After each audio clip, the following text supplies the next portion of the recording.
मराठवाड्याची परिस्थिती पूर्णपणे जरांगे पाटलांनी बदलून टाकलेली आहे. परंतु लोकसभेची निवडणूक आणि त्याच्या आधारे विधानसभेची निवडणूक असे कधीही तर्क लावता येत नाहीत. आणि गुजरात यांना कोणाचं संरक्षण मिळतंय तर मोदी आणि शहाचं प्रचंड प्रमाणात पैशाचं वाटप चाललं. लखपती महिला, लाडकी बहीण, आता हे निलेश राणे जे काही गाढवासारखं बोलतोय ते कसले प्रकार आहेत?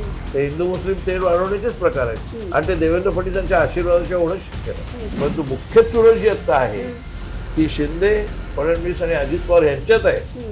असा कोणता नेता आहे जो महाराष्ट्राची धुरा वाहून नेऊ शकतो? तर ती उद्धव ठाकरे मुख्यमंत्री आहे आणि शिवाजी महाराजांचा पुतळा तो पडला. त्यांनी काय केलं असतं?